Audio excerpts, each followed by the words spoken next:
홈커먼스 이타적인 행동의 보편성이다. 유전자가 자연 선택의 기반을 이룬다면 각 개체가 자신이 가진 유전자를 널리 퍼뜨리고 할 때 반드시 자신의 유전자일 필요는 없다. 혈연적으로 가까운 형제와 자매 혹은 가까운 인적 간에는 유전자의 구성이 비슷하다. 따라서 이들의 생존을 돕는다면 유전자의 입장에서 내 유전자의 생존을 돕는 행위와 마찬가지다. 호혜적인 이타성으로 인해서 공동체가 발전할 수 있었다. 수렵채집 시대의 친족을 넘어 시족사회와 부족사회를 이루는 기반이 되었고 더 확장되어서 도시와 국가사회라는 공동체가 갖는 결속력의 근본적인 기반이 되었다.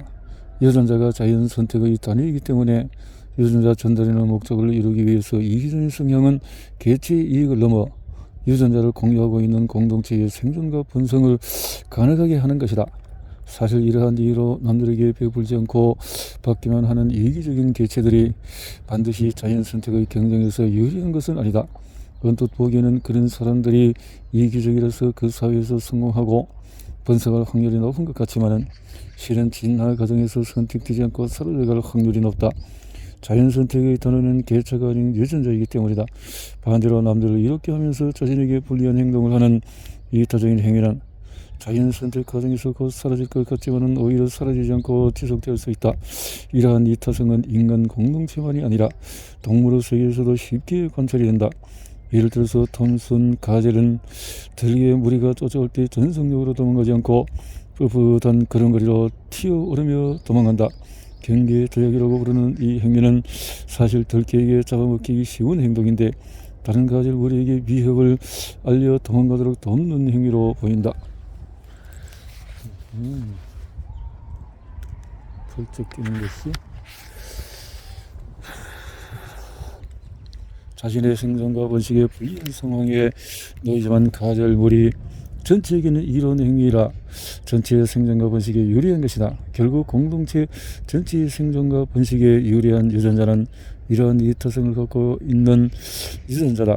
서로 이타적인 유전자를 가진 한 개체가 죽어서 자신의 직접적인 자손을 남기지 못한다고 하더라도 유전자를 공동으로 소유한 친족들은 생존할 확률이 높아짐으로써 유전자는 사라지지 않는 것이다. 이타성이 존재하는 또 다른 예를 보자. 어떤 사람이 새벽에 옆집에서 불이 난 것을 발견하고 아파트에 사는 사람들이 대피할 수 있도록 계단을 오르내리며 집마다 초인종들을 깨우는 행동을 했다는 뉴스가 보도된 적이 있다. 이때 자신은 연기의 질식에 죽을 확률이 높아지지만은 다른 이들을 더 뛰어났다면은 이것들이 하대로 목숨을 잃었을 것이다.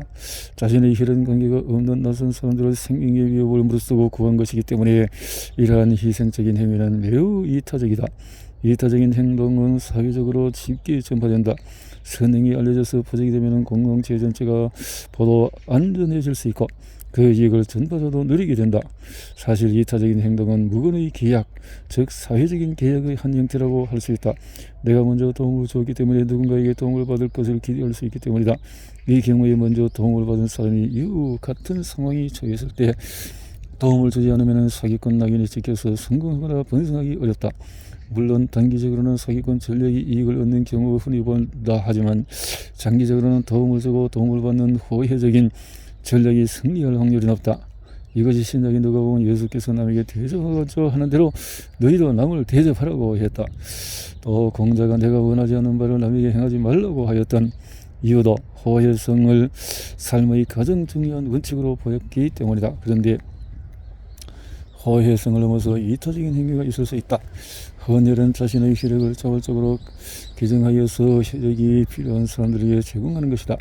헌혈자들은 자신의 시간을 들이고 주석바늘 꽂은 채 피를 뽑는 수고를 하지만은 이에 대한 대가는 사실상 거의 없다.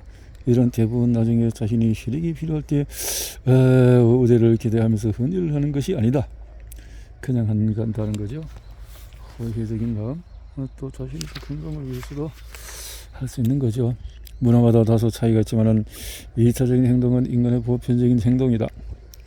이렇게 하면 세로토닌이 많이 나와서 뇌가 자극되어서 기분이 좋아진다. 그래서 행동에 참여하면 기분이 좋게 만드는 호르몬인 도파민, 또 옥시토신, 세로토닌이 많이 나와 내가 자극되어서 기분이 좋아지고 이렇게 사회 계약서를 주장했던 장자크 루소는 문명전의 원시 시대에 대해서 서로를 알지 못하고 말도 주고받지 않으며 고립된 채 각자 살아갔던 시기로 토머스 홉스는 만인이 투쟁하였던 시기라고 설명했다. 하지만 오히려 반대로 유전자의 공유를 기반으로 가족으로부터 시작하여 작은 규모라도 공동체 사회를 이루고 서로 도우며 성장 발전했다고 보는 것이 더 타당할 것이다. 물론 유전자의 공유만으로 공동체 사회에 충분한 조건이 만들어지는 것은 아니다. 공동체 사회를 이루기 위해서는 옳고 그름의 원칙과 충동적인 행동을 차지할 수 있는 사회적인 행동에 대한 규범을 갖추어야 하기 때문이다.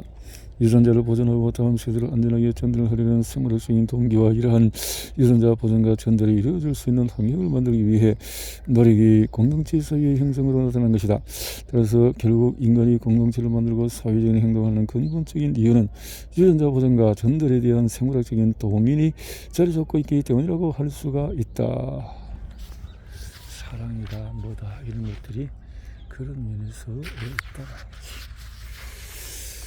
이렇게 해서 특히 계열적인 관계 속에서 지나치게 한쪽으로 치워진 공동체주의나 개인의 삶에 어떤 제약도 없는 자유주의를 우리가 지행해야 할 이상향으로 설정하고 매우 관념적이거나 극단적인 주장을 하기가 쉽다. 개인과 공동체의 관계를 제대로 이해하기 위해서는 인간의 본성에 대한 생물학적인 이해에 기반 위에 사회 문화적인 틀을 공동체 속에서 어떻게 형성시켜 나가는지를 살펴보아야 한다. 공동체와 사기꾼 가리기. 사기꾼의 역할이 공동체 형성에 어떤 역할을 미치는지 살펴볼 필요가 있다. 개별적인 인간의 생존 전략에서 보면 남에게 도움을 받되 남을 돕지 않음으로써 이익은 챙기고 위험은 줄이는 전략이다. 이는 최선의 전략처럼 보이기 때문에 쉽게 사라지지 않는다. 특히 어느 정도 시간이 지난 뒤에 자신에게 도움을 주는 사람과 도움을 주지 않는 사람으로 구분할 수 있을 때까지 매우 효과적인 전략이라고 할 수 있다. 개인 이론에서는 자신과 다른 참가자가 어떻게 행동하느냐에 따라 개인 또는 집단에 영향을 끼치도록 설정하여 각자 어떤 선택을 하는지 연구한다. 게임 이론과 관련된 연구들에 의하면 자식을 구하기 위해서 자신의 목숨을 위험에 빠뜨리는 전략을 쓰는 동물이 자연 선택에서 불리할 것 같지만 실제로는 이러한 전략이 더 많은 유전자를 미래 세대에 대해 전달하기 때문에 오히려 유리하다. 사회적인 관계에서도 자신의 음식을 나누거나 남을 돕는 행위는 서로 갚는 상호작용을 통해서 자연 선택에서 유리한 위치를 차지할 수 있다. 다른 사람을 도와줌으로써 필요시에 도움을 기대할 수 있거나 적어도 도움을 준 사람으로부터 공격을 당하는 행위를 피할 수 있기 때문이다. 호혜적인 이 타성은 동물에게도 나타난다. 원숭이 모래를 관찰해보면 원숭이가 서로 털을 골라주고 이웃의 약탈자가 어린 원숭이를 해치거나 음식을 빼앗아갈 때 서로를 도와서 약탈자를 물리치거나 응징하는 일이 종종 관찰된다. 사기꾼 전략을 취했다면 털을 골라주는 행위를 주고받거나 생명의 위협을 무릅쓰고 약탈자를 물리치는 일에 참여하지 않았을 것이다. 이 경우에도 사기꾼 전략을 쓰는 원숭이는 공동체 구성원에서 탈락되고 호혜적인 이타성의 성향이 있는 원숭이들이 살아남아 집단을 이루고 공동체로 발전했다고 볼 수 있다. 이처럼 유전자 단위의 생존과 번영이라는 자연선택의 기본적인 메커니즘을 바탕으로 하여 호혜적인 이타성이 공동체 형성의 기본 원리가 되어 사회를 유지하는 도덕 기본이 된 것이다. 공동체가 어떻게 형성되었는지에 대해 논의와 관련하여 장자크 루소나 존 로크가 주장하였던 사회 기획설에 대해서 많은 학자가 실제로 공동체를 구성하는 당사자 간에 계약을 맺은 바가 없으므로 사회의 계약은 역사적인 흑으로고 주장하기도 한다. 객관적인 근거로 공동체가 실체가 있는 사회의 계약에 의해서 인위적으로 형성된 것이 아니라는 점은 분명하다. 그렇다면 사회 계약이 없이 어떻게 개체가 모여서 집단을 이루고 사는 공동체 사회가 형성되었을까? 유전자에 각인된 생존의 법칙, 특히 호혜적인 이타성이 공동체 형성의 실제적인 원리로 작용했을 것으로 생각해 볼 수 있다. 호혜적인 이타성은 공동체의 자연선택 과정에서 다른 개체와 협력적인 유전자가 비협력적인 유전자보다도 선택되는 빈도가 증가할 때 확산되었을 것이다. 실제로 협력적인 행동이 자연 선택 과정에서 어떤 변화를 겪는지를 보기 위한 연구들이 수행되었다. 예를 들어 벌이나 개미 같은 사회적인 곤충이나 새, 포유류 등의 동물 사이에서 협력이 어떤 사회적인 이점을 주는지, 협력이 어떻게 조직되는지, 또 협력 시스템을 속이는 사기꾼을 어떻게 통제하는지를 밝히기 위한 연구들이다. 이러한 연구를 통해 사회적인 행동, 특히 협력이 어떻게 진화해 왔는지